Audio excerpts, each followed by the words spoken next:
So let's cover section 10 of CPC, stay of suit, which is a very important topic in judiciary and also for the semester examination. Section 10 of CPC talks about stay of suit, वाद का रोक दिया जाना, जिसको legal term में क्या बोला जाता है, रेस सब जुडाइस। इसको समझने के लिए एक एग्जांपल लेते हैं। फॉर एग्जांपल ए ने बी के ऊपर केस किया, तो पार्टी कौन हुए, पक्षकार कौन हुए, ए एंड बी। किसके रिगार्डिंग केस किया, एक घर के कब्जे को लेकर, एक घर के पोजेशन को लेकर।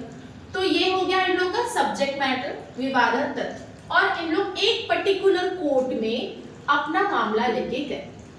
ठीक है, तो कौन है हमारे पक्षकार, वो who are the parties, A and B. मुद्दा क्या था, regarding the possession of the house, ठीक है, घर के कब्जों को लेकर कहां गए, एक पर्टिकुलर कोर्ट में। अब यही मैटर ए और बी के बीच का ही मैटर है ना, उसी प्रॉपर्टी को लेकर क्या वो दूसरे कोर्ट में मामला लेके जा सकते हैं क्या, नहीं। तो ऑलरेडी कोर्ट की प्रोसीडिंग्स यहाँ पे पेंडिंग है, यहाँ का कोर्ट ऑलरेडी उसको देख रहा है, ट्रायल कर रहा है, विचारणीय है, अभी भी विचारण कर रहा है यहाँ पे। और इसने क्या किया, एक नया केस दूसरे कोर्ट में लगा दिया, जिसमें सेम पार्टी है, सेम मुद्दा है, और जिसे एक कॉम्पिटेंट कोर्ट, एक सक्षम न्यायालय ऑलरेडी देख रहा है। तो जो लेटर कोर्ट है ना, जहां पे बाद में मामला लगाया गया है, वो कोर्ट उसे क्या करेगा, स्टे लगा देगा, रोक देगा यहाँ के बात को, बोलेगा कि ऑलरेडी एक कोर्ट वो देख रहा है, कैंसिल नहीं करेगा, डिसमिस नहीं करेगा, सिर्फ क्या कर देता है, वो स्टे लगा देता है, रोक देता है कि ऑलरेडी एक न्यायालय देख रहा है इस मामले को। This is called stay of suit, इसे हम बोलते हैं रेस सब जुडाइस। ठीक है, जैसे कि मैं वहीं पे कवर करती हूँ उसके सारे के सारे एसेंशियल एलिमेंट्स, फिर भी देख लेते हैं। 2 सूट्स होते हैं इसमें, ऑलरेडी एक सूट रहता है और दूसरा सूट भी लगा दिया जाता है। सूट मींस वाद, तो कितने सूट्स होते हैं, 2 वाद होते हैं इसमें।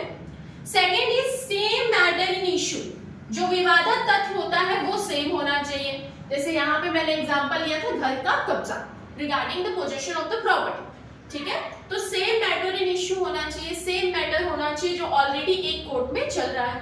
पार्टीज भी सेम होनी चाहिए, जो पार्टीज के बीच का मुद्दा है वो भी सेम होना चाहिए।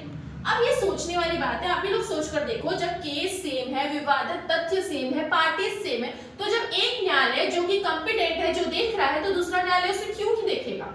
ठीक है, इसलिए इसे बनाया गया है। फोर्थ बोलता है proceedings and trials must be pending. This is very much important, क्योंकि यही पॉइंट इसे रेस जुडिकाटा से अलग करता है, जो हम लोग आगे पढ़ेंगे। वो भी एक बहुत ही इंपॉर्टेंट टॉपिक है जो सेक्शन 11 में दिया हुआ है। तो फोर्थ पॉइंट बोलता है proceedings and trial must be pending. जो भी ट्रायल, जो पहले वाले कोर्ट में जो ट्रायल चल रहा है, पहले वाले कोर्ट में जो भी विचारण चल रहा है, वो पेंडिंग होना चाहिए, वो अभी भी क्या होना चाहिए, लंबित रहना चाहिए, पेंडिंग रहना चाहिए, उसका डिसीजन अभी तक नहीं आया है। ठीक है, यहीं पे डिफरेंट हो जाता है ये रेस जुडिकाटा से, जो नेक्स्ट क्लास में मैं पढ़ाऊंगी। तो यहाँ पे क्या बोल रहा है कि अभी भी फर्स्ट, पहला कोर्ट जहां पे मामला चल रहा था, उसका डिसीजन नहीं आया है ना, उसका अभी तक निर्णय नहीं आया है, वो अभी भी वहां पे पेंडिंग है, लंबित है मामला। Last, stay in later suit, तो क्या करता है, बाद वाला जो कोर्ट है वो क्या लगा देता है, स्टे लगा देता है। ये एलिमेंट्स में ही आपके डेफिनेशन खत्म हो जाता है। एक बार फटाफट से रिवीजन करते हैं। 2 सूट होता है, इसमें 2 सूट लग जाता है, जो क्या होता है, सेम मैटर इन इशू का होता है, सेम पार्टीज के बीच का होता है, A and B. Proceeding and trial अभी भी पेंडिंग है पहले वाले कोर्ट में, अभी भी डिसीजन नहीं आया पहले वाले कोर्ट में, अभी भी मामला यहाँ पे पेंडिंग है। तो लेटर वाला जो सूट है, लेटर सूट जो लगाया गया है, जो दूसरे कोर्ट में लगाया गया है, वो क्या लगा देता है, स्टे लगा देता है, बात को रोक देता है। So this is called res sub judice. Okay, next objectives कर लेते हैं इसके उद्देश्य। इसके 3 उद्देश्य हैं। पहले, इसे क्यों बनाया गया है, ताकि कॉन्ट्रडिक्टिंग ना हो judgments, for the conflicting judgment. अगर ऐसा मामला देखा जाता, जब एक सक्षम न्यायालय एक मामले को देख रहा है और वही मामला अगर दूसरा न्यायालय ले लेता, तो दोनों का डिसीजन हो सकता है कि अलग अलग आता, तो उसमें कॉन्ट्रडिक्ट हो सकता है, कॉन्फ्लिक्ट हो सकता है। इसलिए मामले को जब ऑलरेडी एक न्यायालय देख रहा है, तो दूसरा न्यायालय कभी भी इंटरटेन नहीं करता है। Second, to avoid unnecessary duplication of judicial suits, ठीक है। ऑलरेडी कोर्ट में बहुत सारे केसेस हैं, जब आपका मामला एक कोर्ट देख रहा है तो दूसरा क्यों देखेगा। तो डुप्लीकेशन, जो मामला ऑलरेडी एक देखा जा रहा है वही मामला दूसरे कोर्ट में ना देखना पड़े, दोबारा उसी मामले को इंटरटेन ना करे, इसलिए ये रूल को बनाया गया है ताकि उसे दोबारा ना लाया जाए।